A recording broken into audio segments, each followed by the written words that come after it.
Hello, I hope you're well. It is I, Lost Wolf. The family is gone, and we're going to play some NORCO. Specifically, we're going to be playing NORCO in memory of RatClowncar, who played NORCO and quite liked it. So, much like with Don't Go Alone last year when RatClowncar passed, and Don't Go Alone. Sorry, we played Momodora Every Under the Moonlight when he passed, and then we played Don't Go Alone last year during December, both in memory of him. And this year we are going to be playing some NORCO. Now, before we play NORCO, I think it's important to set the tone of this game. So NORCO is a project that got developed in the wake of Hurricane Katrina. And it's set in a place called NORCO.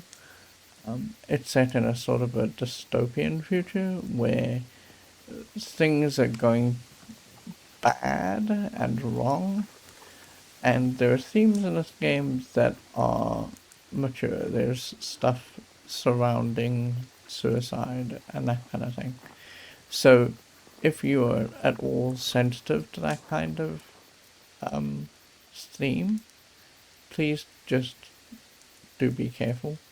RatClowncar rather liked this game, and from the list of games that I've seen him play, he tended toward the darker end of the spectrum. And I thought a little bit about what we could play this year, and I'm just still picking off of the things that he played that he really rather liked, that I know that I will also sort of like as well. I'm not very good with games that have darker edges to them.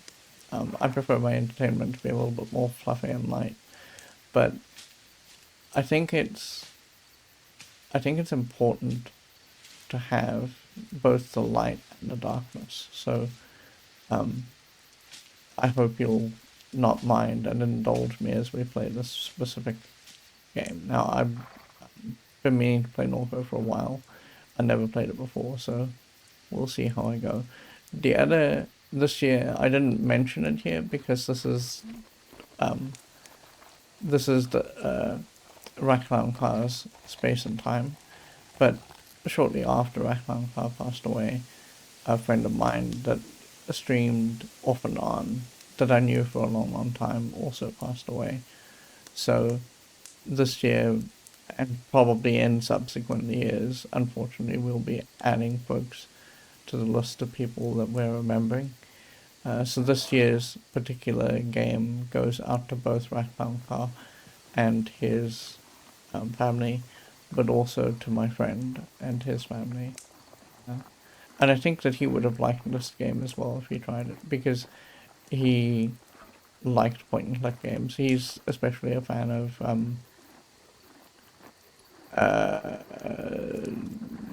Day of the Tentacle. So this year, probably in the MS-DOS December slot, I think that what we'll try and do is we'll play, in memory of him specifically, we'll try and play Day of the Tentacle.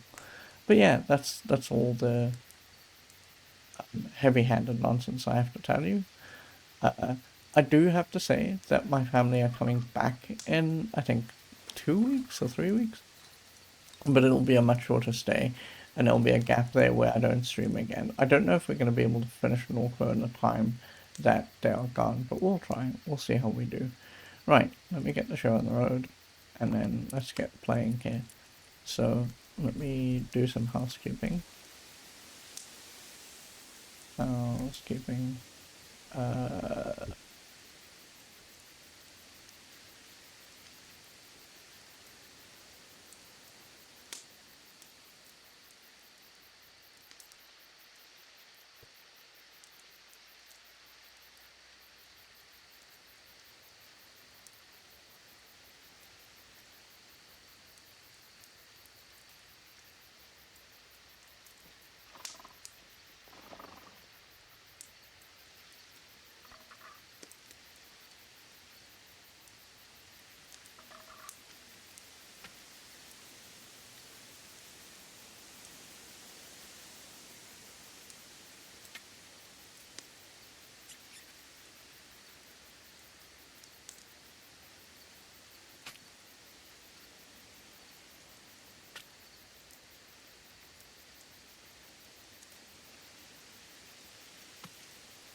Okay, let me do this. And then do this and this. And we're going to get going here. Now, I have set it up such that my hope is that it works in full screen, but if things go bad and wrong, we will change that. So let me get the game started. I want to be on the screen so that I can show you all the preamble stuff, because this is the first time we're playing it. Now, as I said, please do bear in mind this game does have mature themes. As I say, there are themes of suicide. It's not a happy game by any stretch. So if you are not up for that, that's totally okay, right? And I completely understand. I'm going to get the game started, and then we're going to get on our merry way here.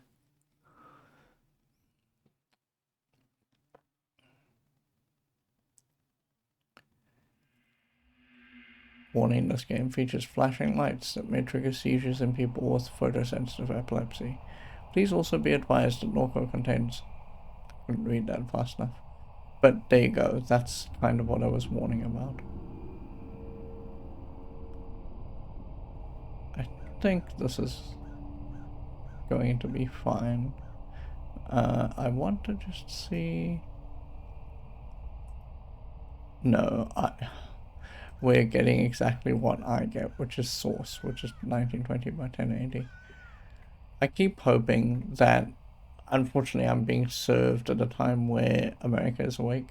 So I keep hoping that at some point I will get more options for how you can up and downgrade the stream, but unfortunately that's not the case. So let's get going here. Never played this game before in my life, so here we go. Norco, Louisiana. Shield hit the stars behind halogen and flame projected onto the sky every night. Shouldn't that be the shield? Okay, well, I guess not. There was no such thing as silence. The noise never went away. The refinery exhaled an endless sigh. Oh, already the writing is so good. I could never sleep. It was so loud. I still can't sleep without that sound. I want us to be able to get sleep, but I worry that this is going to be an existential issue.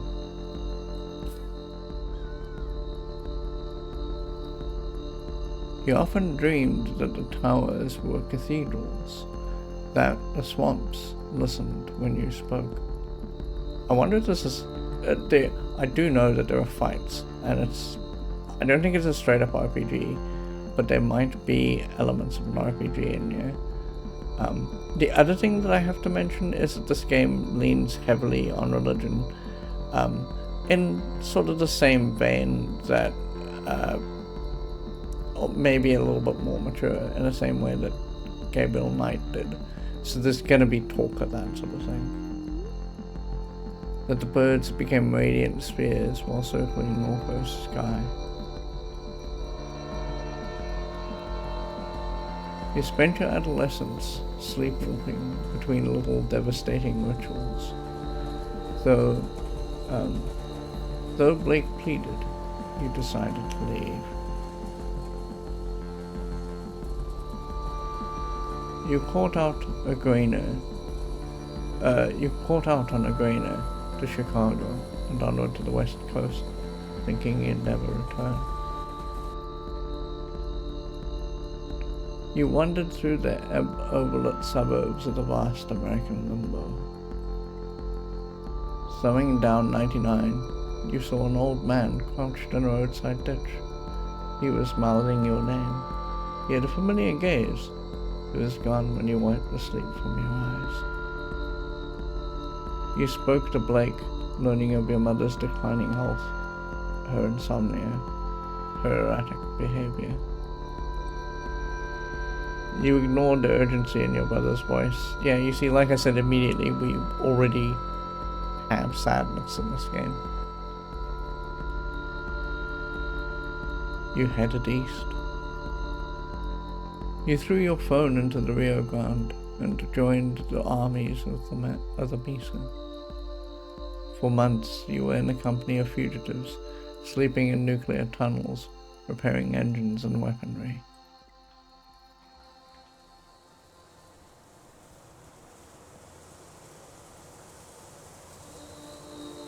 The war was a name that set Albuquerque on fire. You escaped while the foot soldiers of a pop-up junta bloodied the land.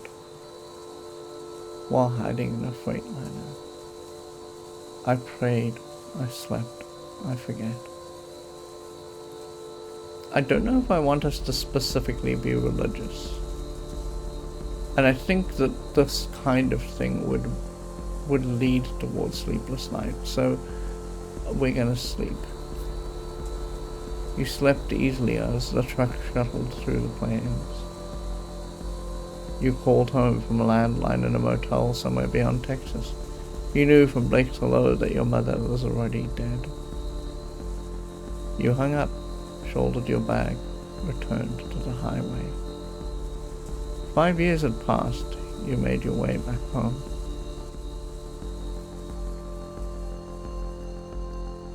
Act 1. Lowland Ghosts.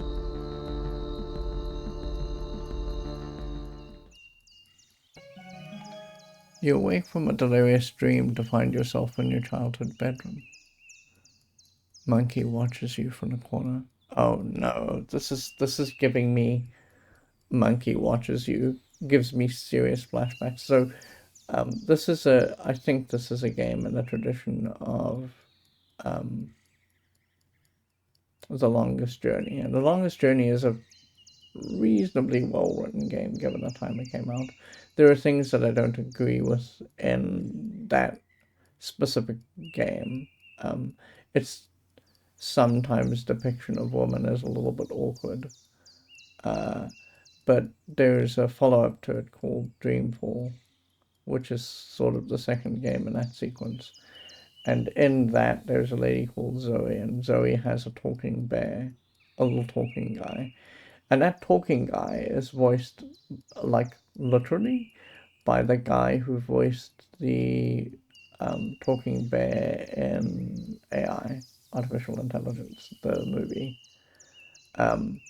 And he was playing note for note the same role. So to see this here reminds me a little bit of that, and that makes me worry. Okay, one thing I realized I'm going to have to do here is we're going to have to turn the sound down a little bit. Quit, gameplay, display resolution, liner notes. Oh, that's interesting. We'll have to check that out in a second. Toggle CRT filter. I'm going to show you that for a second, and then we're going to go back to having the game be like this, because the CRT filter is just a little bit distracting. We got dialogue settings. I'm going to show you that too very quickly, just to show you what they've done.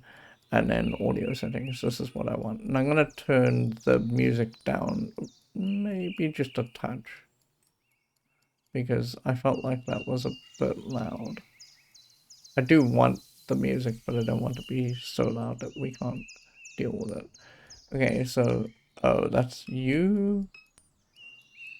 That's Overworld. Okay. So, we got save and load. We should probably save the second we're done here. But you got go to title screen here. You've seen the audio settings. There are some text settings. The text settings are kind of interesting. They've got different fonts here. Before I booted the game up, I just picked the one that I felt was most readable for me specifically. And this is the only one that I don't necessarily agree with, because if you look at Lana Pixel, it's just pixelated, right? And I think that would kind of fit with the aesthetic of this game, but I think it would also cheapen the experience a little bit. And then we got Open Dyslexic, and I'm glad to see this here. This is very good. For folks who have trouble making sense of words. I think it's great that this game has that involved with it. If it's as wordy and as thinky as I think it's going to be, then I think it's great that they've included this. So I like picked this, and then we want yellow because I think that might end up being the most readable. The other thing, oh, okay, I can pull down a menu. The other thing is the CRT folder. I think this is just distracting and it's not helping the aesthetic very much. And then we got liner notes. Liner notes. Geography of Robots is a small collaborative of artists. Oh, this is cool. I'm going to read all this. Sorry, because I think this is important. It's important, I think, to pay respect to the artists who make games like this, who put themselves on the line and make interesting things. Like, I think that it's genuinely good. For example, we just got done playing Ultima 4, and Ultima 4 is, the philosophy of it doesn't hang together, but the fact that there is philosophy in it is great. And I think that it's important to have art that is philosophical and thoughtful and that reminds us that we're human and creators and all that kind of thing. So I'm glad that they are talking about themselves a little bit here. Geography of Robots, that's the developer, is a small collaborative of artists and developers based in the United States. There are 5 of us at the center of this release. Utes writes, codes, pixels. Aaron Gray does code and design. Jesse Jacoby pixels and paints. I'm not going to be able to pronounce this correctly, but I'll try. Googly1 composed the score. Ephemera does sound design and mixing. Uh, so Yuri is, sorry, Yats is not his real name. That's a pseudonym, which, I mean, fair enough, you know. Um, Gore, which is Geography of Robots, joined up with Raw Fury in the summer of 2020, and many wonderful people came into the project's orbit. Johan Torresen signed us and has been our game dad ever since. Epic's Lorescat, oh, sorry, Leverscat makes sure everything stays on course. Rasmus uh, Legenberg suffered through many bugs. Nicole de Bernardi and Andrew Tourette have been huge advocates.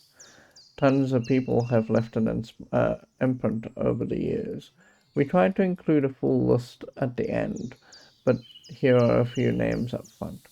Chris Bowers, Matt Carney, Megan Acosta, Andrew Lyman, Amelia Bowers, and Becky Frey all helped with script edits, design advice, and lots else.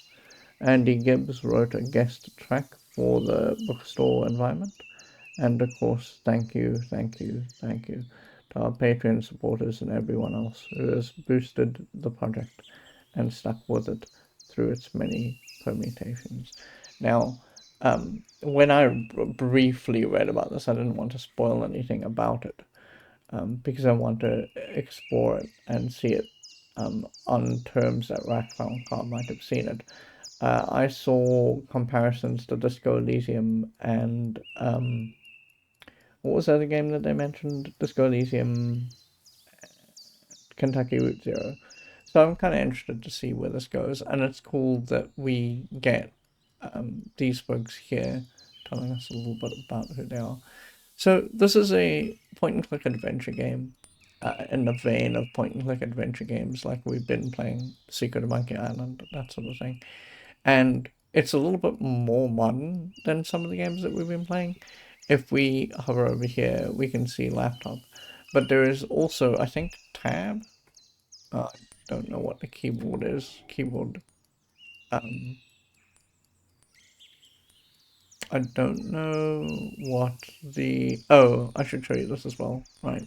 So this is the stuff that you can dial up or dial down.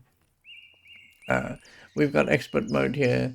This gameplay mode is for experienced adventure game players. It removes text highlighting and other hints to create a more challenging experience. And I'll turn this on for a second and show you what that means.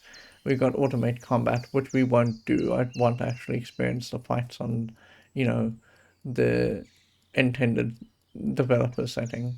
If they turn out to be too difficult, then we might do this. Unlock all chapters. We're not going to do this. I want to see the game unfold. And then disable gamepad input. This disables all input from the gamepad controllers and peripherals. Warning, only a mouse will be usable with this option selected. I have this turned off. So if everything goes a little bit south, I apologize. So what this does, expert mode, if we go over here, we get that this is a laptop and we know that we can work with it. If we go here and we turn this on and we go back, now it, oh, I thought it would take that away. Interesting.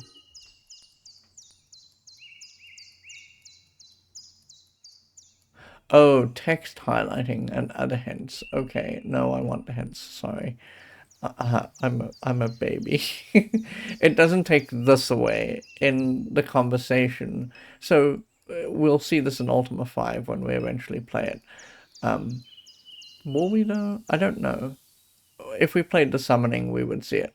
So what they eventually realized was that the way you interact with Ultima 4, in other words, figuring out what the keywords were in any given sentence, was a little bit cumbersome. So what they started doing in games like that, where the keywords drove the plot, is that they started highlighting them in different colors. And this is, I think, what this is getting at. Okay, cool. There was another thing where I could see what the controls were, but like, okay, I can't do that now. Maybe it's right mouse click? No. Maybe it's click and hold? No. I wonder if there's a key that shows me. I'm gonna just fail to... Oh, hang on. You know what? Hold on.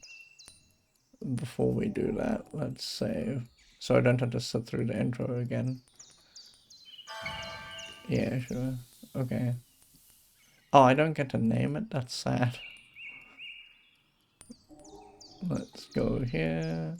Yes, that's okay. Oh! Wow, that doesn't bail me to the menu? Oh my god.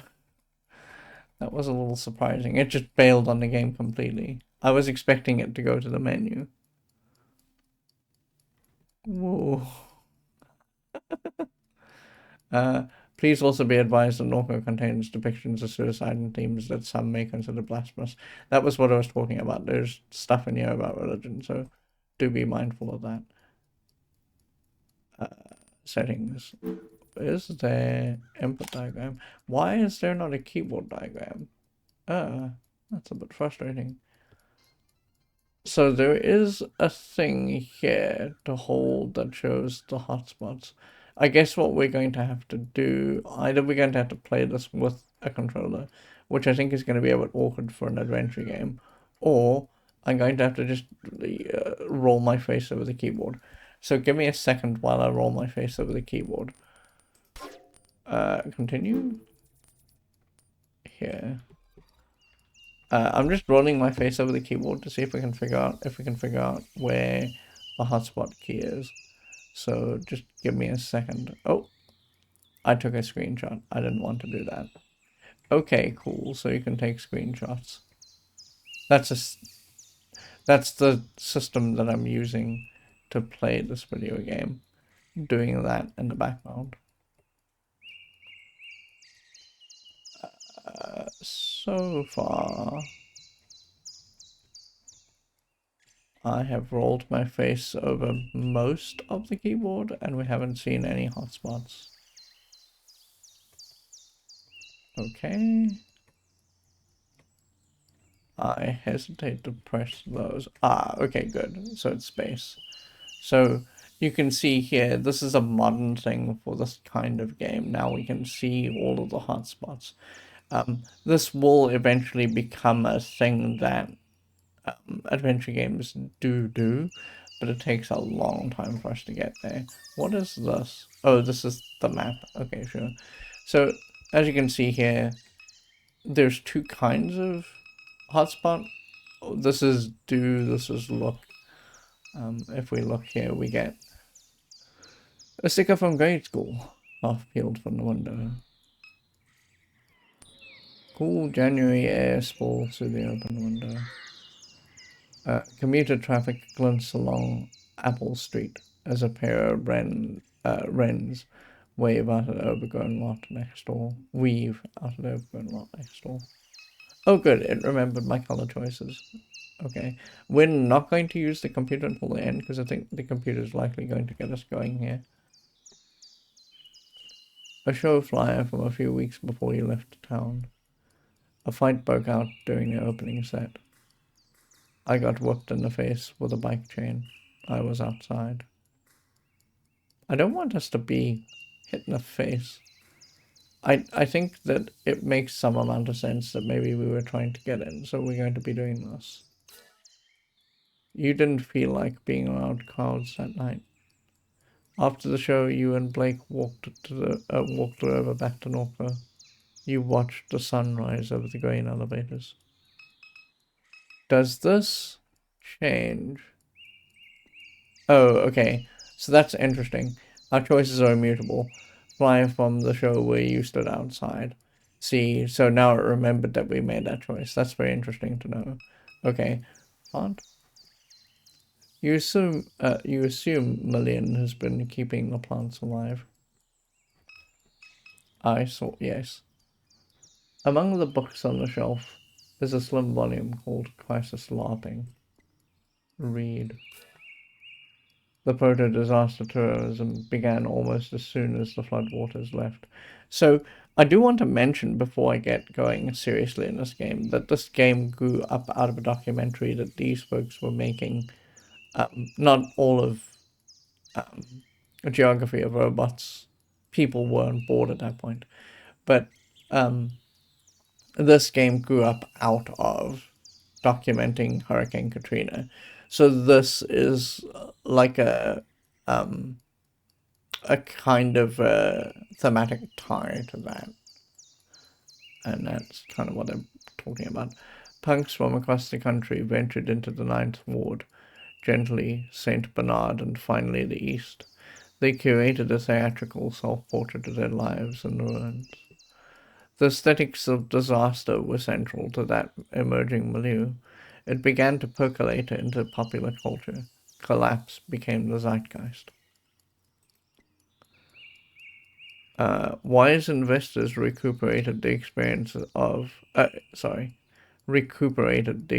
disaster. New Orleans became a plastic dystopia, a marketplace for crisis. I think that's the only set of look things. Okay. Monkey, your best friend, a childhood gift. You spoke with him often when things got difficult, but then you left. He sat here for 5 years collecting dust. 5 years. His eyes full with anger as he challenges you to return his gaze. Staring contest part 1. Glyphs. Oh, we don't get to choose, we just get to do this. So one of the sort of thematic things that ran through Dreamfall was that you kind of needed the bear that I was talking about to get anything, to get a couple of things done in that game. And because part of Dreamfall's thematic underpinning is sort of saying goodbye to innocence and youth. And there's a point where you have to take Teddy, the bear, apart. And this is kind of what's happening here. Glyphs will appear and flash a pattern. Watch the pattern to meet monkey. Match the pattern to meet monkey's gaze. Oh no, it's a minigame. I didn't want a minigame in my adventure game. Oh god. Okay, so we will probably do this wrong. Ready? No, not yet. Hang on. Can I bail? Hold on. Let's save. You return monkey to his neglected corner. Let's save before we do that. I mean, we have a save game from when we started off, so we'll just try it. Sure. Repeat instructions. Stirring contest. Yes. Okay. Ready.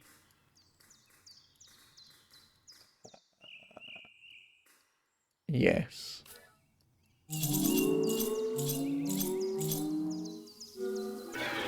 Oh, God, okay. Overwhelmed by the intensity of Monkey's gaze, you turn away. Try again. Oh, they change. That's not good. You successfully meet Monkey's gaze with a cool assurance. However, his expression is unchanged. You stare more intensely. Staring contest part 2 rings. Circles will appear over Monkey's eyes. An outer ring will shrink to the perimeter of the circle. Click the circle when the outer ring locks into place. Ready? Yes.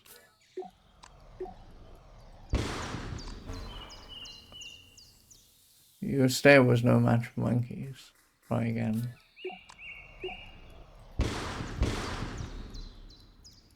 Anger melts from Monkey's face.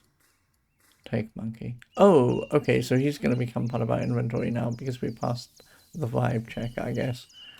I will never say that again. I'm so sorry. You drape Monkey over your shoulder.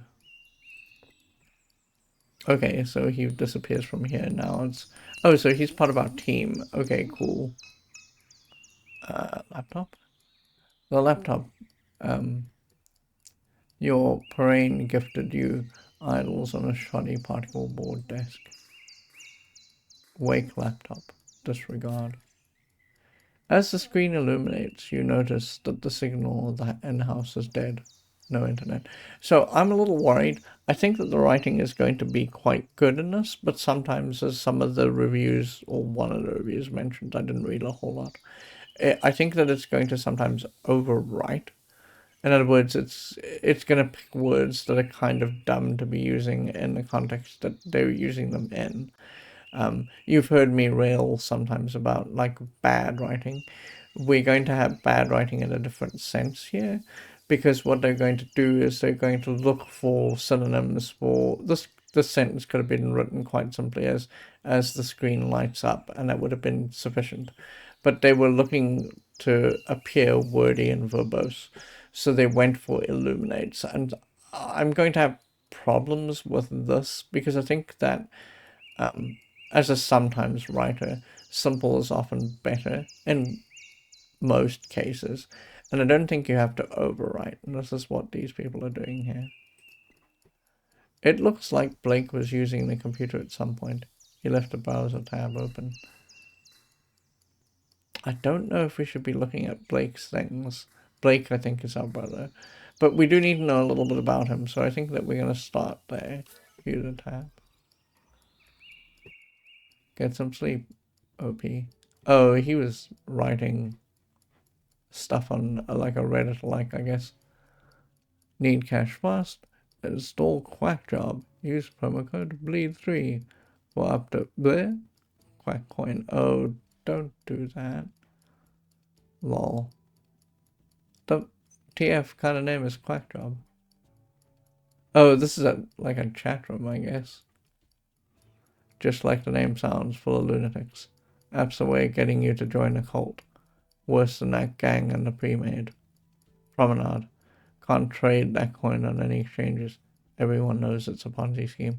Oh, okay, so one of the other things that I did read about, and we do need to be aware of this while we're playing this game, is that because it's going to be talking a lot about religion, one of the things it's going to be bringing up is cults.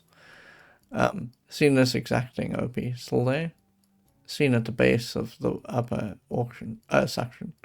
Oh, we can scroll up? Okay, good. Okay, so someone posted a picture, and this is the resulting, I guess, conversation.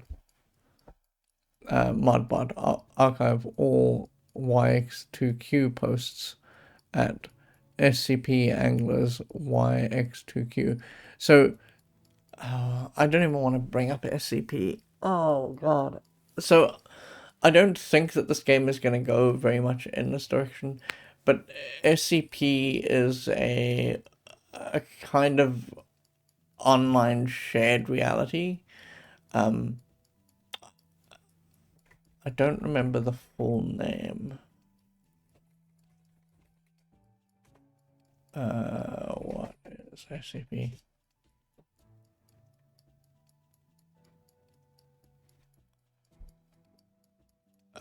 Okay. So,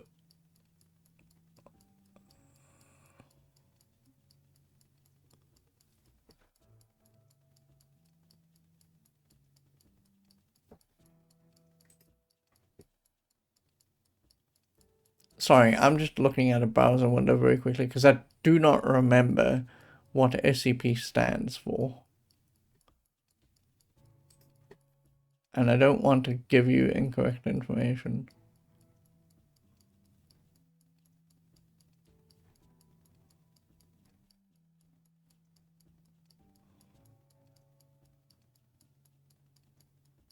Hold on. I'm just gonna let's go back a step and just ask Google what SCP stands for.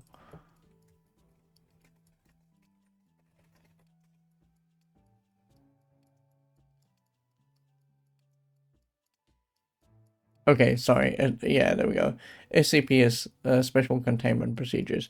So if you want to think about SCP, the easiest way to think about SCP is that it's people collaborating on creepypastas. That's the easiest way to think about it. Right, so SCP Anglers YX2Q. Anybody still post here? Nope, place is a wasteland. Wanted to run something by you gents. Was knocking out Sacolate in the spallway. Saw a big round glowing thing in the sky. Now, I don't know what this is, but okay, sure. We call that the sun, OP. Funny. Talked to somebody else, seen it too, near the parish canal. Yeah, I just see the sun, sure. Nothing like this, but birds in them swamps is acting weird. Be acting weird. Looked like it was made of glass, maybe. Would glow real bright, then not at all. Moved fast. Best picture I could get. All kinds of shit been happening out that way. Get some sleep, OP. And this is where we picked up.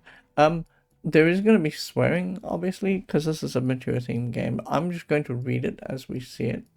And I apologize for those of you who come here and mostly hear me not swear. This is just the SCP Anglers forum. This is where he's been posting. Okay, so I guess we get out of here. Let's just click on our souls. Do we have items? Oh, I guess we don't. You were traveling or home again. Finished thought. Oh, okay, so this is the Disco Elysium kind of thing that they were talking about. I guess you can have thoughts about yourself and bold out who you are or home again. Because your brother needs you. Because your mom died. You were traveling? Finished thought.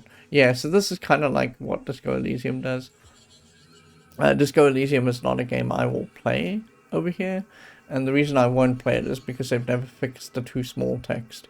This text is fine. I can read it. Disco Elysium's text is too small. Disco Elysium is very wordy. And I would read that to you, and I don't have a problem with that. But when the wording is too small and it's difficult to read, it just becomes tiresome. So, you know, that's why we will never play it. We're traveling through the Midwest, across the Rockies, down the Pacific coast. I mean, we went east eventually, so I don't think any this is possibly true, but I don't think these two are. You were in California when the summer arrived.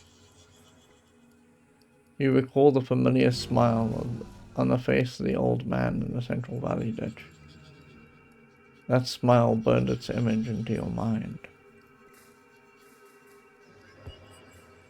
Oh, okay, so I can actually pick all of these, and I think these all tie into each other. So I think that we were doing all of these, we just didn't get that in the abrogated kind of startup there. The freight cars rattled in the cold dusk as you crouched on the grainer porch. Suburbs, fences, traffic, flat country, all passing for miles. Then what? Enough. You rode in the back of a van from Chicago to Des Moines.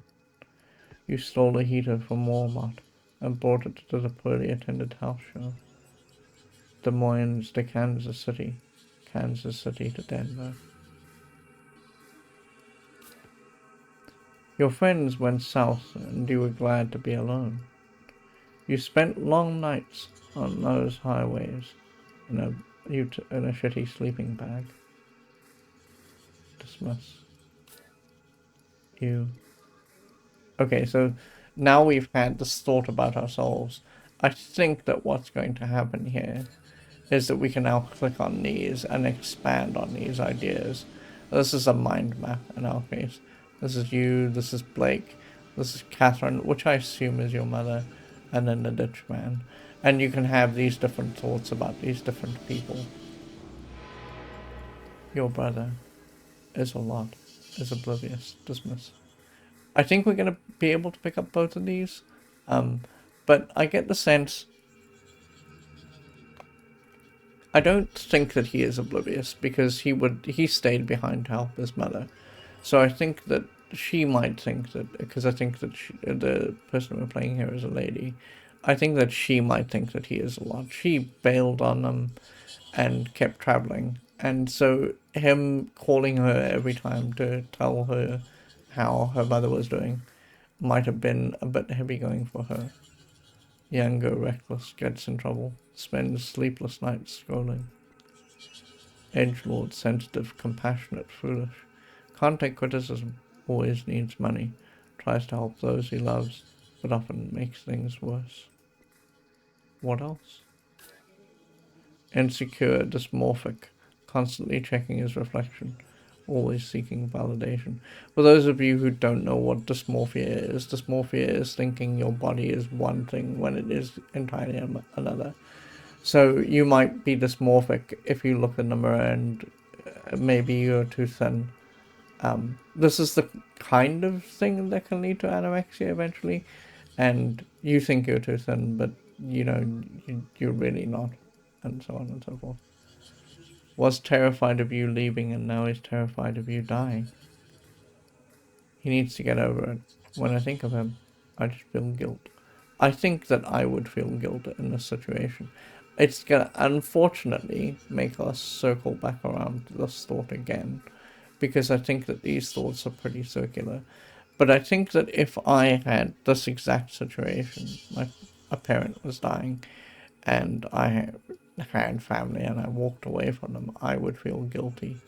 Maybe I needed to do that in that moment, but it's not the right thing to do. You don't saddle someone with the prospect, if they're very young, of looking after a parent who's essentially falling apart. That's not fair.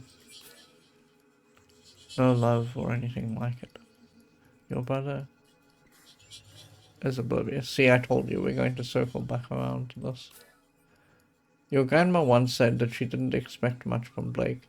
She said he was a short-tempered, he was short-tempered, oblivious, and couldn't focus.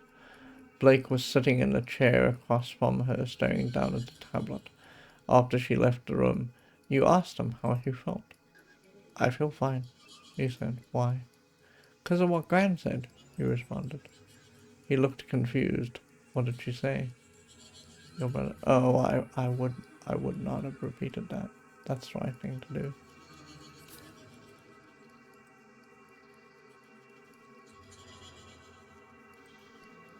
Oh, okay, so sure. We can't go back to this one. Thank God. Thank God. Wow. Okay. This is your mom, I think, and I'm going to get back to this, but this is slightly more important. Sorry, not slightly more important. It's sort of along the way, and I think that I want to focus on along the way things before we get back to talking about the family. The smile of the man who crouched in a ditch of the highway revisits your mind. His head was smudged with Wednesday ashes, and mascara ran from his eyes. Now, I wonder... Okay, so... We talked a little bit about this when we were playing Ultima, and I had to talk about it. Because that game sort of brought up religion every now and then. And not in a weird way. We talked about it more in Gabriel Knight though, where we encountered the Catholic Church. I was Catholic, and that's part of my history. So I wonder, the game has already brought up cults, right? So there's one way that some people look at the Catholic Church, and I think I think you can make this accusation of every church everywhere. And pardon me, this is going to sound blasphemous and kind of awful to some folks in the audience, but I think that you can make the kind of rational deduction, if you will, if you're not religious, that if people are invested in a religion, it can sometimes feel cult-like. There's no necessary cult leaderness, specifically. Like, I guess you could make the argument that in the Catholic Church, the Pope is basically the cult leader.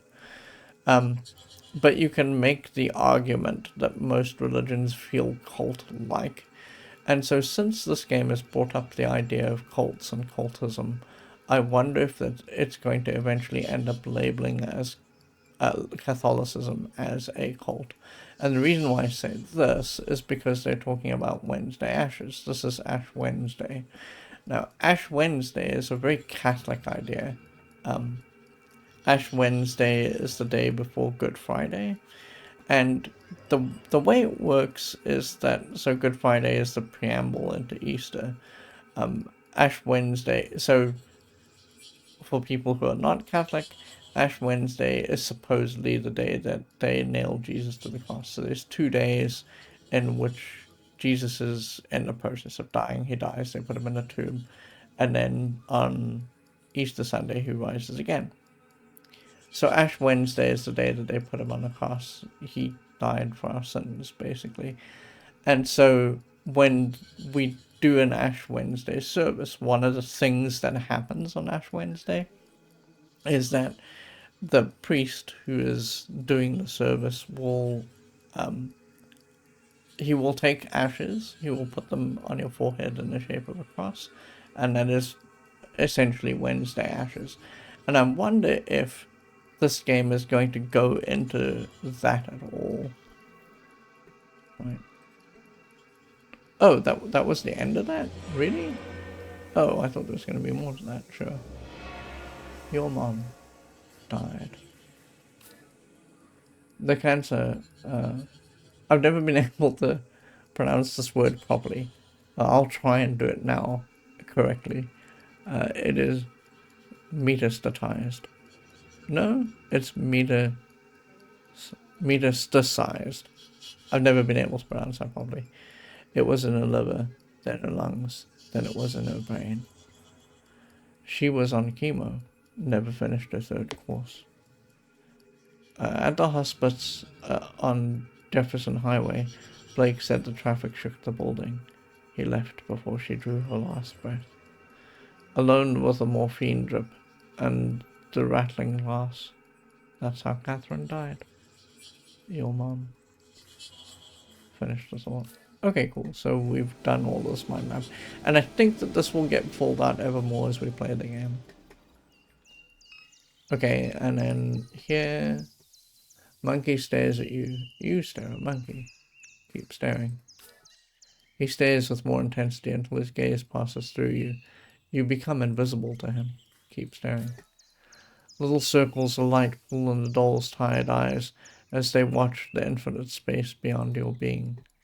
The air that hangs between your eyes and his is a vacuum of utter stillness. You look away. Oh, that's interesting. I genuinely thought that would bring up something else. Okay, so we got a couple of things here. We can click on this, I guess, and this is going to take us to the rest of the house, perhaps. And we got the world map here. I'm going to try staying local until the game kicks us out of here. Okay, cool. So, coming out of our room, there we go. This is the house, and this is what I wanted to do. I wanted to stay local. So, remember when I said I wonder if this game is going to lean into Catholicism at all? It kind of is. So, this is the sort of display that you might have seen in an old Catholic house where we've got a cross and we've got 2 candles here.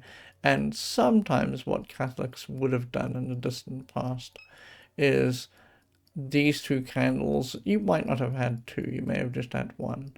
These candles were vigil candles, so you could say prayers, and that would be your vigil. So you'd say a prayer and you'd light the candle, and that candle would be in honor of the person that you were saying the prayer for. Okay, so what do we have here? We'll look first before we do, okay? Memories of sleepless nights. Your mom sitting here staring through the window.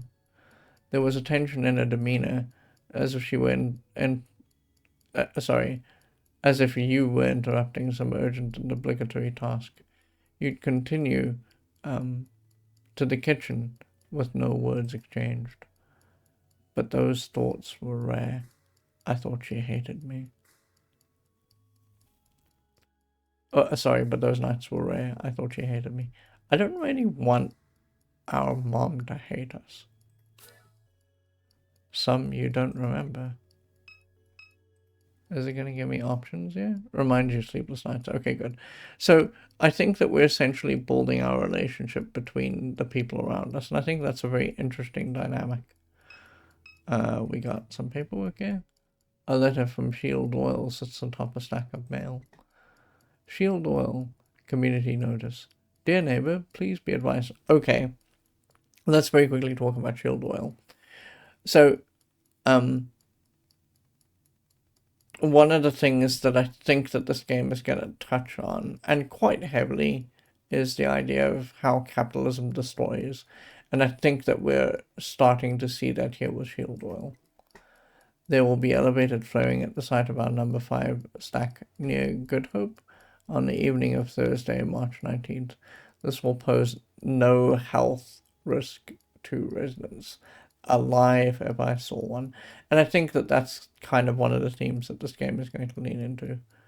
That capitalism is destructive. If you have any questions or concerns, please contact the Shield NORCO Office of Community Engagement. Is it gonna regurgitate this? Okay, no. Okay, so we're learning an important thing about the interface. The interface, once you've read something, will not regurgitate that to you, which is very interesting. Oh, also another interesting thing. Because it's leaning into, in this particular instance here, Catholicism so much, I actually expected this to have a look option, but it doesn't. A family photo album. Look. Yellowing pages of disposable photographs. Your grandfather. A peculiar look on his face, impossible to read. Your mum, staring at Blake through the obscure lighting. He's dressed as a vampire, tugging at someone's waist. Plaited khaki shorts. A photo labeled duck. Scene of a barbecue on the lakefront. The man at the center points playfully at the camera. His face is obscured. You turn the page and there's Blue, your father. Though you've never thought of him that way. An easy smile on his face, a canister of dip shoved into his front pocket. You set the book aside. Oh, it's adding things to our mind map. Okay, cool. I'm going to check the mind map in a second. I just want to get through all this. Your mum's unfolded laundry. You peruse the titles on the bookshelf. The western margin of the lake. Fence-lined diaspora, sorry. I don't know. I'm going to read one of these. I don't know if we have time to read both because we're going to go on a 10-minute break in a second. Many tragedies have come to pass along the western margin of Lake Pontchartrain. The unnamed hurricane of YW9D. Oh, these I think are years. Alright. Okay, so when we were seeing YX2Q or whatever, that must have been a date as well. Left the settlements of Frenzia and La Branche in a state of unrecognizable destruction. Those who survived did so by clinging for their lives to the limbs of cypress trees. The fables and secrets of those communities lie with the bones now scattered in the sediment of the lake. Oh, okay, they're not that long. I thought they were going to be longer.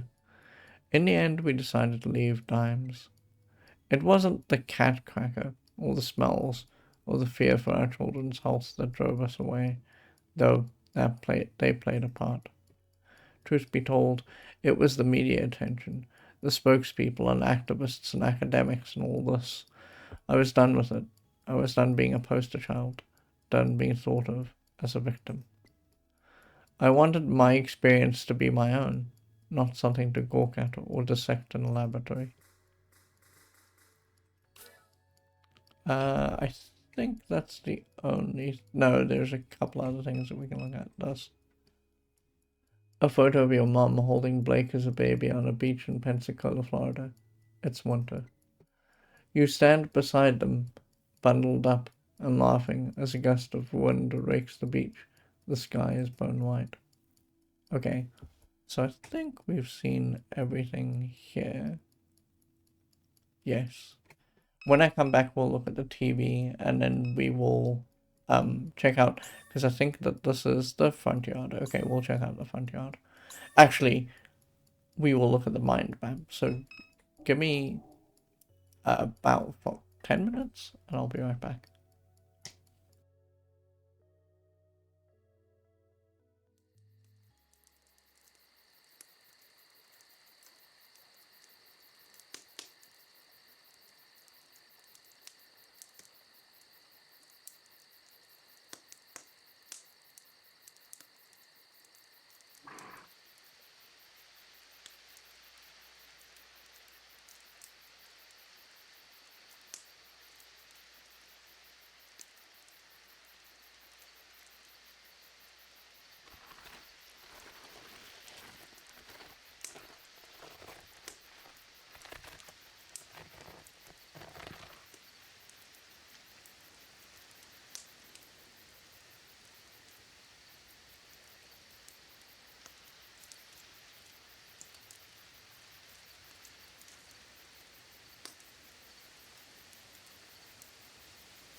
I am very almost back. I'm going to let my tea finish drawing and then I'm going to return. So give me like, I guess a minute and a half or something like that.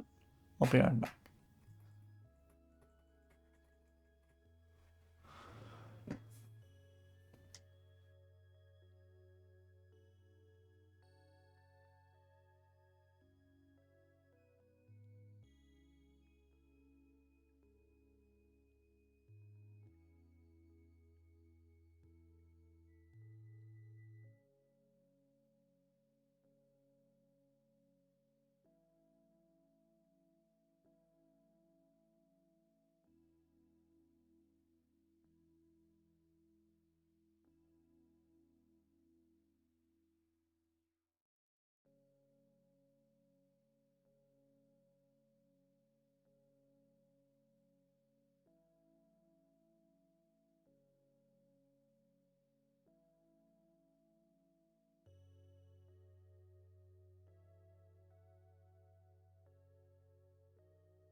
Okay, I'm back. Let's sort out the timer. The timer. There we go. Okay, sure. Let's carry on going. So I said that we were going to look at the mind map. Let's do that real quickly. Oh, that's very good. This is a very friendly and modern adventure game. Because something has been added to the mind map, we see a little green dot here. Okay, so we got a couple of things here. This is your father, who you probably barely remember, Duck. And then we've got Blue. Oh no, Blue is your father, sorry. And then Pop's Pear and Duck. Okay. Blue is a vague memory. You don't remember Blue, only the things he left behind. Photographs, cologne, tools, the name that your mother kept. Even the pictures that have survived are too faded to make out. Okay.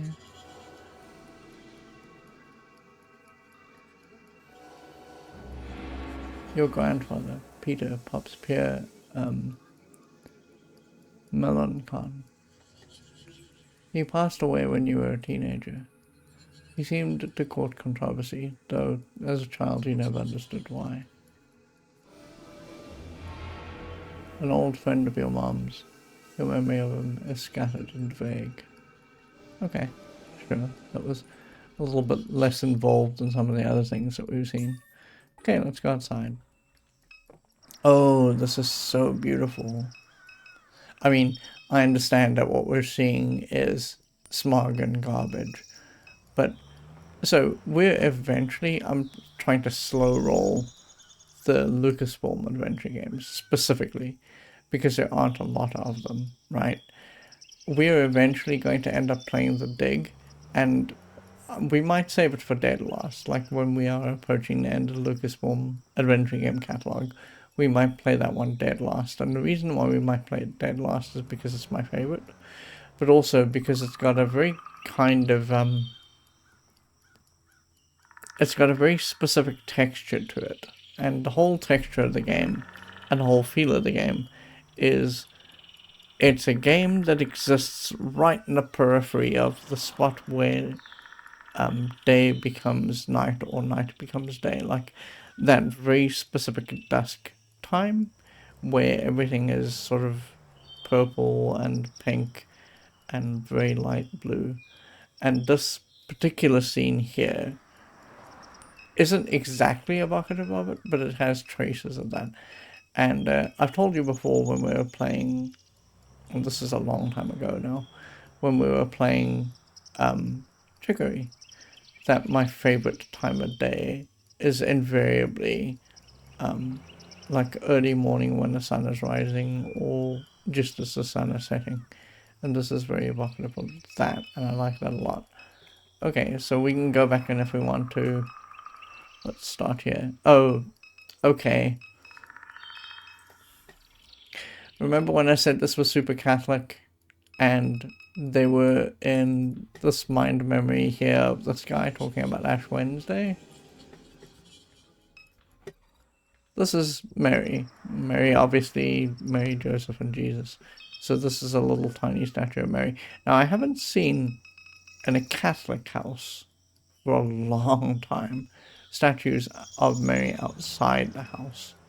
When I was a lot younger, people would have statues of Mary, very Catholic places would have statues of Mary, sometimes inside the house, sometimes in displays kind of like this, but I haven't seen one outside a house before. We can walk to, I guess, the statue of Mary, or we can look at it. Your grandfather's statue of the Virgin Mary sits in the shadows along the crawl space of the house. Oh, that's altogether creepy, sure. Okay, but to be fair to this particular image of this Virgin Mary, all of them were a little creepy. You observe the weathered concrete of flaking paint of the statue. Inspect further. The face is especially deteriorated, framed by a system of cracks. Yeah. So when they would make these, like it depended on where you bought them, right? If they were supposed to go in a house and it was supposed to be part of the furniture, sometimes they would sort of be door stoppers. So they'd be super heavy. So this thing being made out of concrete is not terribly surprising.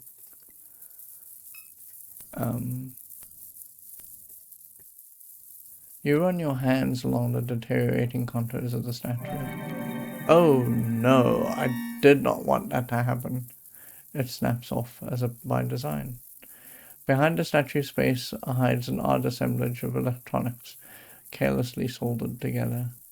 At the center of the electronic configuration is what appears to be a card reader. Oh, we're going to have to work with that, I guess. Behind the statue's face, okay. Yeah, okay, so sure, we're going to need a card and we're going to put that in there. But now it's, I mean, it was creepy before, now it's just extra creepy. Cool. Great. I didn't realize this was going to be a jump scare game. Your mom fed the neighborhood strays. They must be hungry since she passed. Wait a second. I'm so confused. This here and the cat here imply that your mom passing wasn't so long ago. Okay. And I got the impression that you were out on the road as she was passing away, and that was a long time ago. Three times this house is flooded. The first flood, the second flood, the third flood. The first flood is barely a memory. Placing your feet on drenched carpet, your mom and grandfather ripping out sheetrock, sitting in a small RV in the backyard, setting dolls on a cluttered table. The second flood. You were 14. The pumping station failed during a heavy rain. You were in a class watching the clouds move upriver. You got a text message from your mom. Stay in Destran. Destrehan. I'll come get you. For 2 weeks, you shared a hotel room with your mom and Blake. She spent all her days gutting the house. In the evenings, you would sometimes help. Another pump failure. Your mom hired contractors with insurance money. She said she was getting too old for it. You were bitter. You blamed her for not selling the house sooner. You stayed with friends in New Orleans. The fourth flood. The fourth flood will follow a slow hurricane, and it will be a calamity. It will leave the entire region submerged as critical levees breach. Levees breach. There will be a massive blackout that lasts weeks. Much of the sewage infrastructure will be damaged beyond repair. The embattled federal government will do nothing to assist. It will bankrupt the region. Kind of, not exactly what happened with Katrina, but some of the stuff that's happening with more modern floods in different regions now. Small militant enclaves will form along the high ground of the Mississippi River. They will take to piracy and hijack commercial shipping vessels. Private mercenary forces will retaliate in kind. Slowly, industry will flee this hot zone. The old river control structures will collapse from neglect and sabotage.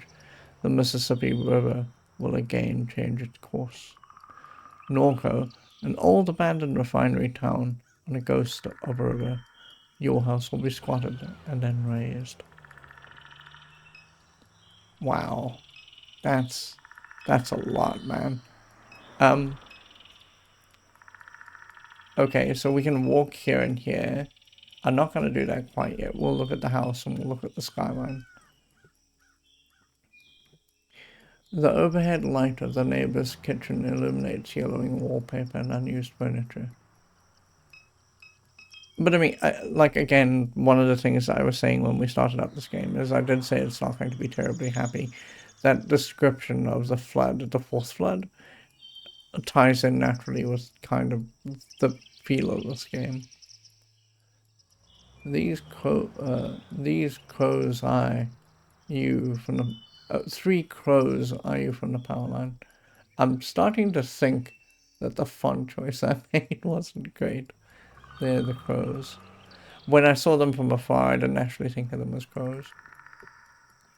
I thought that there was something in the sky. Anyway, we can walk to the backyard. We can walk to the street. We'll go to the backyard first. I want to kind of look at the house before we get, missioning off to other places. So we can go into the statue here. We can go inside. We got the backyard and then the street. Again, this is so beautiful. In a very, obviously, dilapidated sort of way. Okay, there's a couple of do's here, walks at least. This one should take us back to the front yard. This is going to take us to the kitchen, which we haven't been to yet. Okay, so we'll just start here. Motorcycle. A disused motorcycle with extensive rust and wear. See, here again, they could have put abandoned, but they decided to be wordy and verbose, so we got disused. A disintegrating crab net. Blue taught your mom how to make these, and your mom taught you. In the summers, you'd bike to the suction before sunrise, tie a chicken next to a net, submerge it, and nurse your coffee while waiting for a bite. Okay. Mannion sits in a characteristic slouch, lost in thought. Her carapace is taken unrested and weather-worn quality of the rest of the machinery in the yard. You recall the night that your mom showed up with her. You and Blake stayed up past dawn, poring over pirated API docs. I'll talk about API in a second. This is just a word documentation. Her ragdoll mass was slumped on the floor as you wrote the routing procedure. Oh, okay. Before this happens, I should probably talk about API and routing. Let's talk about routing first because it's easier to talk about. So, in computers, right, generally what happens is that the computer expects good behavior out of the user. Let's just put it that way. And good behavior is painting inside the lines of the computer and the things that the computer can do. Most modern operating systems are multi-user now, right? Gary Gamer says, hello, Lost Wolf. Hello, it's good to see you.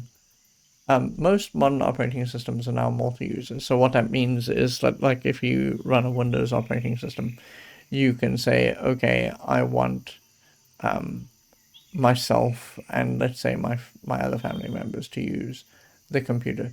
But there's always one account on the computer. Well, it's good practice, I should say, to have one account on the computer called the administrator or the root. And when you root a computer, what you're basically doing is you're hijacking the computer to make it so that you're the administrator and you can do anything, right? So this word here, rooting, means to take over the computer and to use it in ways that the computer probably never foresaw being used, right? So that's rooting. API, so there's a bunch of things happening in this sentence here, poring over pirated API docs. So when you root a computer, when you take over a computer and you make it do the things that it was never sort of designed to do, generally you have to do that in a not good way, and you have to pirate software to have that happen, right? And an API. So an API is it's a bundle of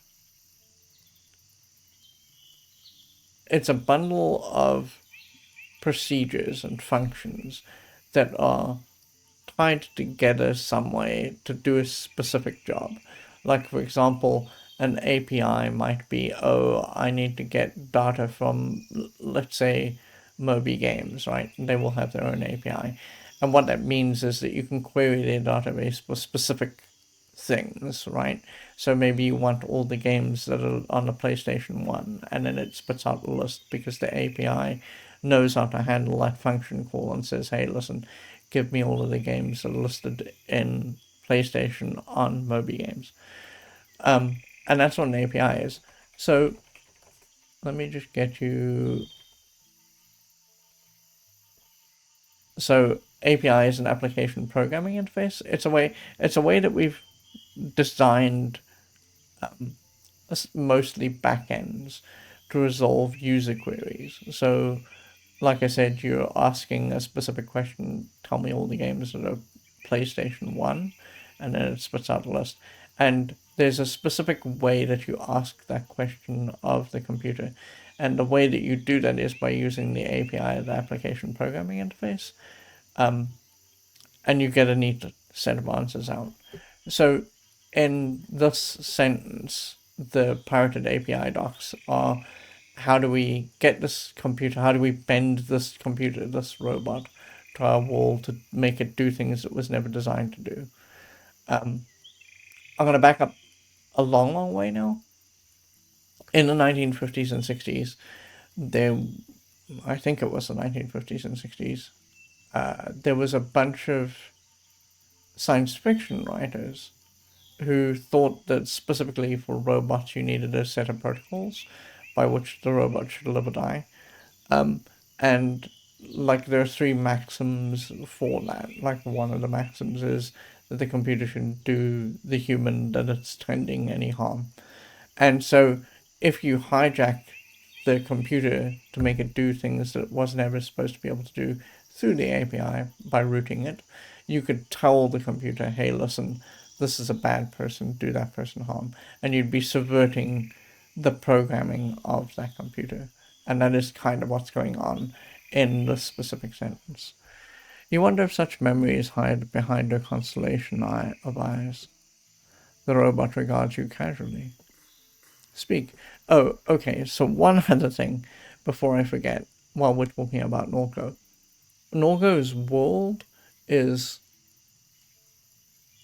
probably like a couple of years along from ours.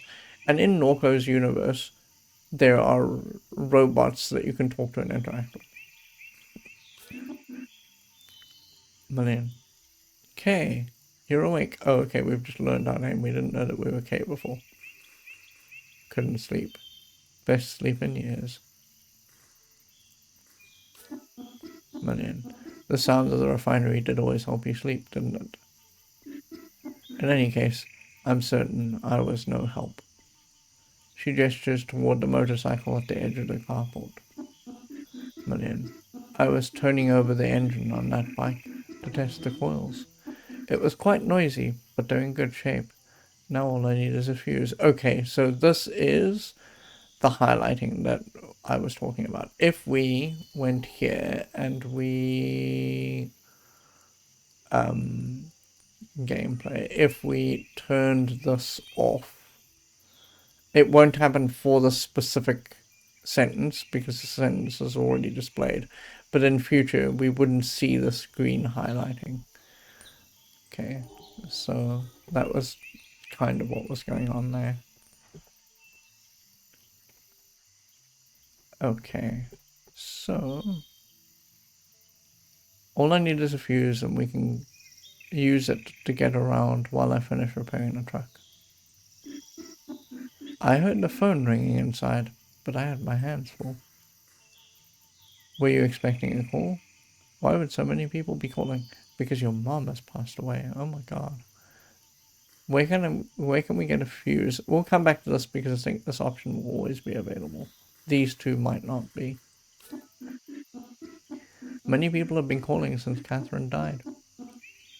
Your brother is usually the one to answer the phone, but I don't know where he went off to. He's useless. I wonder where it could be. I don't want us to build our relationship because it seems like one of the kind of things that's happening in this game, as I said, is that we're building our relationship around other people. The game is prompting us for what we want our relationship to be. And I don't really want us to think of our brother as a spineless, useless person. I want us to have a reasonable relationship. Likely at the bar or the bookstore, if I had to guess. Tell me where the bar is. Oh, okay, it didn't let me choose one of those.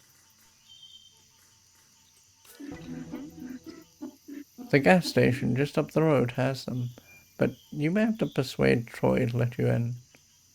Gas station. Oh, okay. So some of these are just keywords to get us going with things that we need to know. They're not necessarily always going to be things that we can click on. This is not like Ultima, where in Ultima, if this were a response and we talked about gas station, we'd get more information out of it. But yeah, okay. Oh, I don't want to ask this question. I do not want to do this. Your mother left behind a lot of loose ends. From what little I know, I gather she was conducting research for a client in Fat City. I sense that many people would like to acquire that data. I am unaware of where she has hidden it. Oh, that's what the card reader is all about. Perhaps Blake knows its whereabouts? Who exactly would want to see the data? Who is this client? So, anyway, your mother spent her entire life researching this town. She knew histories that others have forgotten. History has a lot of value in this place. Who is client? I haven't a clue. These aren't things she discussed with me. As the cancer spread, she became more guarded with her research. She finally worked herself to death. I took her knowledge for granted. She always kept strange company. Again, so of these three responses here, I think this is the one I want to go with. This one here sort of implies that, I mean, it probably is what happened, to be fair. I don't want to lie to you.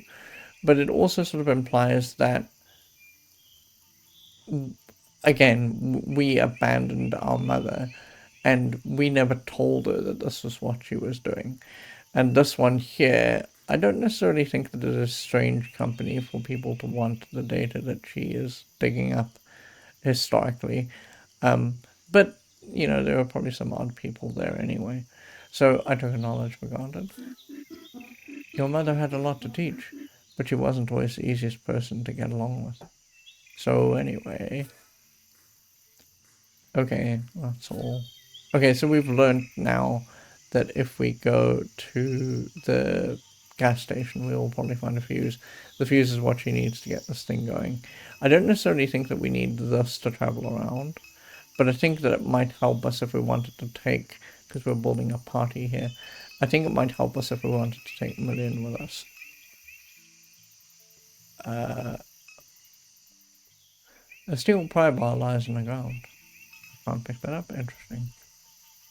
I'm going to look at the sky eventually, but we're going to look at everything else and then go inside. Your mom kept all her gear in a plastic container strapped behind the cab of the truck. Boots, waders, flashlights, tackle, first aid kits, etc. This truck was your grandfather's. You remember riding in his lap while he let you steer, the dead wasps that collected behind the seat, the smell of grease, whiskey, and nicotine. You and Blake would drive the truck into New Orleans on the weekends. No AC, windows down. The rattling chassis was deafening, going 75 on Interstate 10. This is so well written. Oh god. Okay, so we've suffered through a lot of badly written games. This is so well written. I love the sentence here. So remember when I stopped off at the end of Ultima 4 and I was talking about that one sentence? I wish we could have had more of that in some earlier games. This is very evocative. I like it a lot. Million has been slowly repairing the vehicle since your mom's death. Okay. We can walk in here, and I'm gonna do that, but let's just look at the sky. The towers of the refinery wink in a subtle and familiar rhythm. Okay, so we added to the mind map. Oh. Yeah, the central fulcrum of this game is very obviously going to be Catherine. Million was a security android, a fugitive, dismiss. I like the idea that she was a fugitive. Unfortunately though, if we hijacked her protocol, then, you know, that's not necessarily good. But I like the idea that she attained sentience and we helped her out. I like that idea a lot. This idea here that she's a security android leaves me mostly cold. Once a fugitive, now just a relic. She spends hours in stasis beneath the house like any discarded thing would. Million. Oh, interesting. We can just go down both of these paths. I guess she could be a security android that was a fugitive. I would buy that, sure. She guarded the perimeter of the aluminium refinery at Gramercy.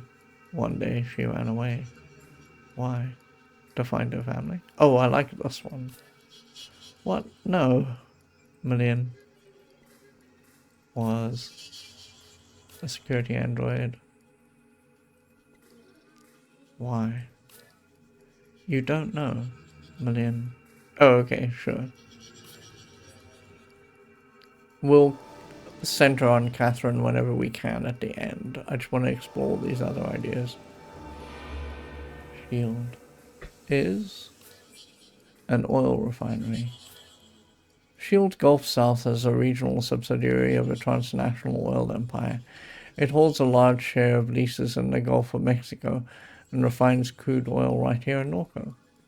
The chemical annex sits on the other side of town from the refinery. It produces the feedstock for plastic consumer products. Shield owns half the town. Shield. Okay, so, sure. Your mom was conducting research. For who? For a client in Fat City. Okay, that we did kind of know. Oh, okay, sure. Client? Oh, this is going to be your thoughts about the mystery that's unfolding in NORCO. Okay, cool. Your mom was conducting research for a client in Fat City. That's all you know. And we're probably going to discover more about the client in Fat City as we go. And I'm going to imagine that much of what we're learning here in the mind map is going to tie together to Catherine and maybe your grandfather. And maybe to a lesser extent Blue, but I don't think so. Okay, so let's go into the kitchen.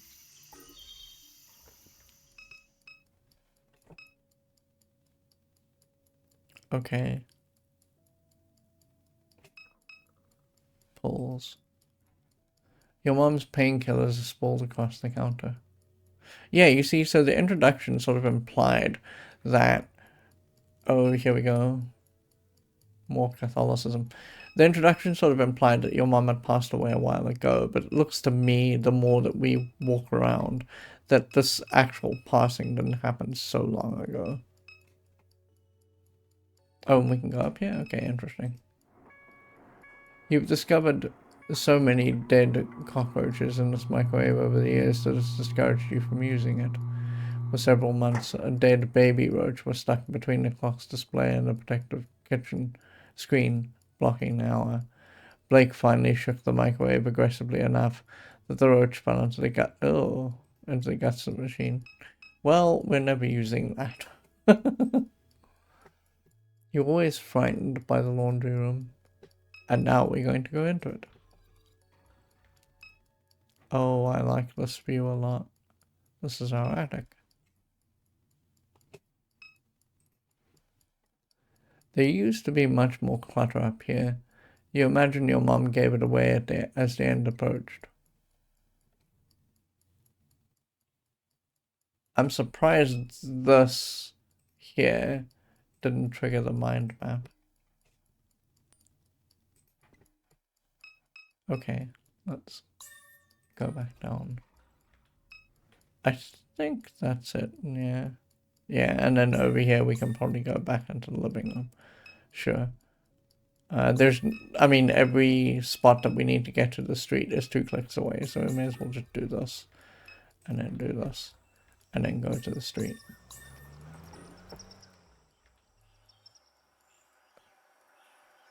Auto PI. Oh, it's a little turtle guy. Oh, I love him. Apple Street. The snowball stand is closed for the winter. Little sister. The turtle. He called out of the trash can. Big sister. Don't touch him. See? He's dirty. No, he's not.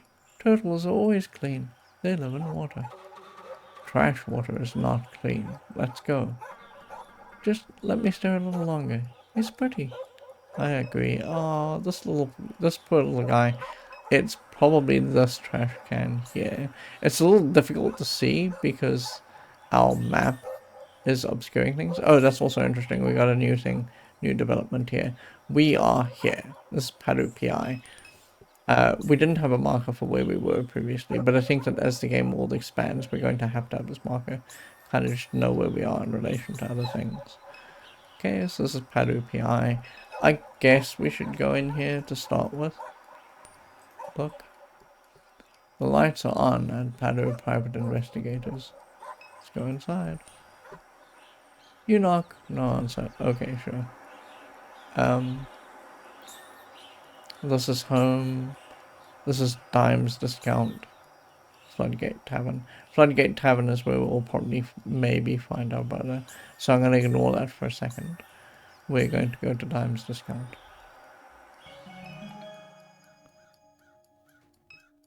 Okay. This is, again, very beautiful. This is the kind of thing I like a lot. The other game that I want us to eventually play at some point is LucasArts adjacent. It's called Thimbleweed Park. And Thimbleweed Park does a very similar thing to what this game is doing, where it is using kind of oversized pixels. This is very modern Lucasfilm, and Lucasfilm, sorry, not Lucasfilm, Thimbleweed Park is in that kind of vein. Oh, I love this as well. Look at that. We got little birds flying against the night. That could be dusk sky. Okay. We don't want to go in here yet. A freight loader is being repaired in the Batur woods over the levee. A film crew set up along River Road. Several floodlights illuminate a gruesome murder scene. Two men stand pensively above a corpse. Approach the set. As you near the set, a small, energetic man jumps from his chair. Director. Attention, dumbass. Can't you see we're trying to shoot here? Sorry. What are you filming? It's a detective drama called None of Your Goddamn Business. Any other questions? That's such a good response. I love that. Sounds cool. So is this like a murder scene? Rude. Keep it up and it will be. Hey. You know what? Wait a second. Wait a second. You from around here? Yeah. Nope. Yeah. We could use some cultural expertise, you might say.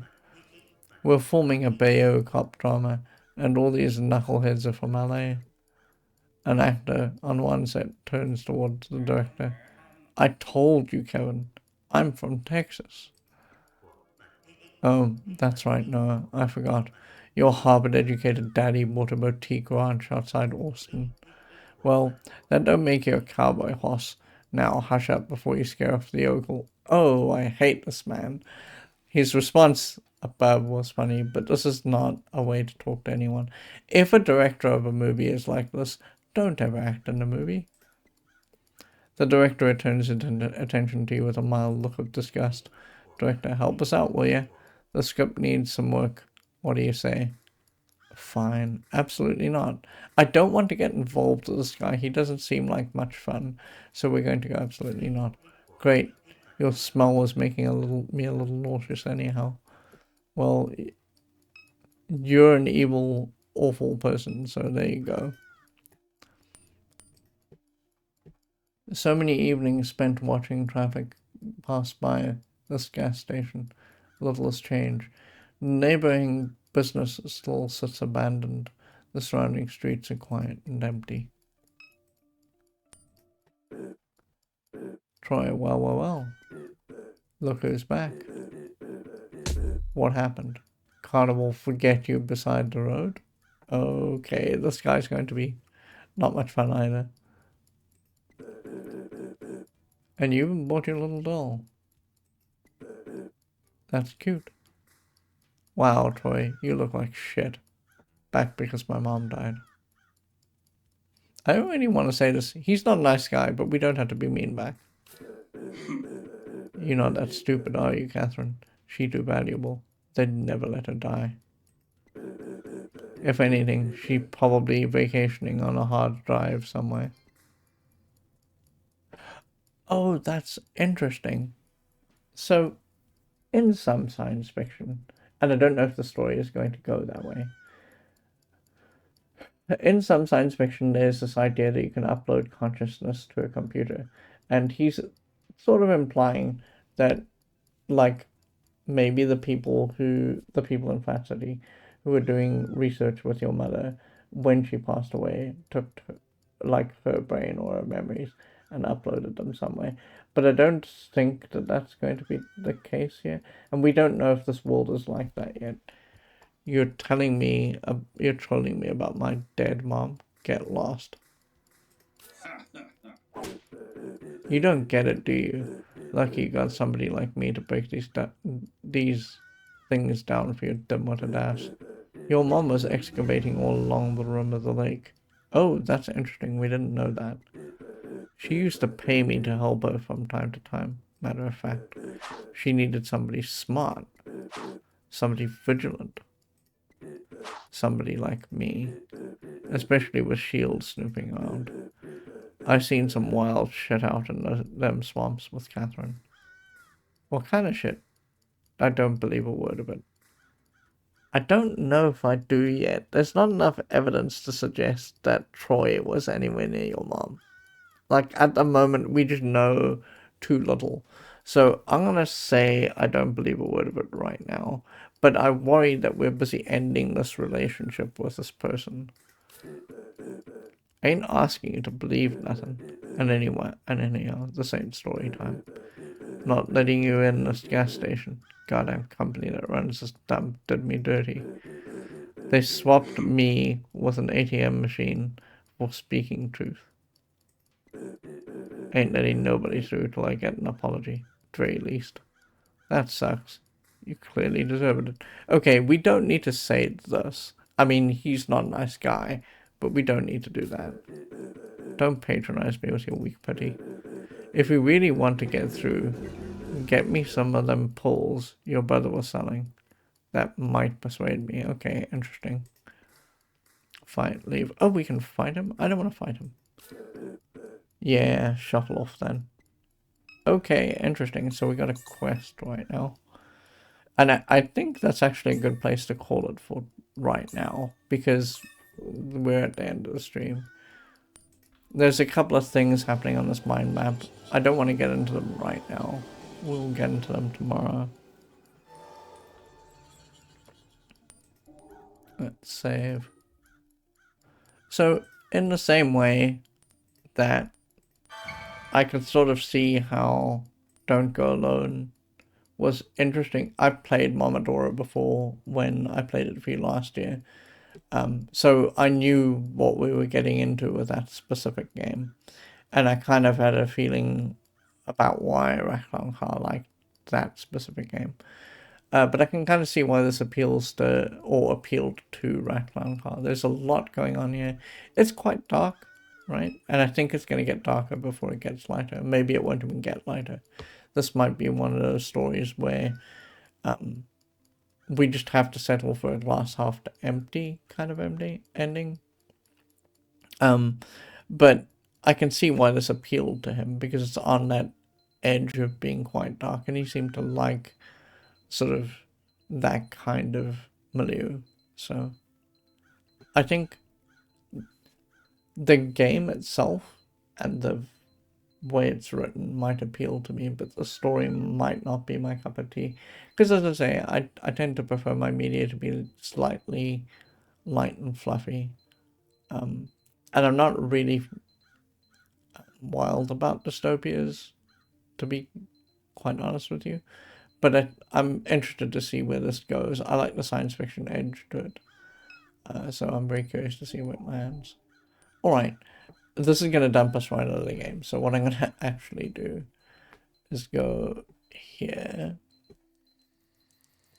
And then I am going to do this. Yes. Okay. So, I'm going to repeat what I repeated last year. In this specific time. Given that RatClowncar has passed away, it's been a year now. But if you, because his parents said, you know, please don't give them money at the time, because they didn't want people to necessarily pay for his funeral, to pay for their expenses. In this time, this sort of 2-week window that I think that we have together while my family are not here, I'm going to just ask you if you have some money and you want to do something with it. You you do what we talked about last year. You take that money and please give it to like a homeless shelter or just someone in need, right? Because that I think is one of the things that RatClowncar was very good at. Was if you went to a stream, he would be very helpful in terms of the games that he was playing. He'd tell you all about them. He'd tell you kind of what the mechanics were. He'd tell you, how the game worked. And I think that we can pay that spirit forward. So, there you go. Alright, so, tomorrow, more of this. We're going to play this until we're done, and then we're going to swap back around to Monkey Island and finish that off. And then, apologies to the person who made the request, but we'll eventually get to Daggeras. So, there you go. Alright, I will see you tomorrow. Please be safe. Go Ready Gamers is an interesting game. Thanks for streaming it. Have a good night, Lost Wolf. No problem. I appreciate your being here. I will see you all soon. Please have a wonderful evening. Please stay safe. See you soon. And good night for now.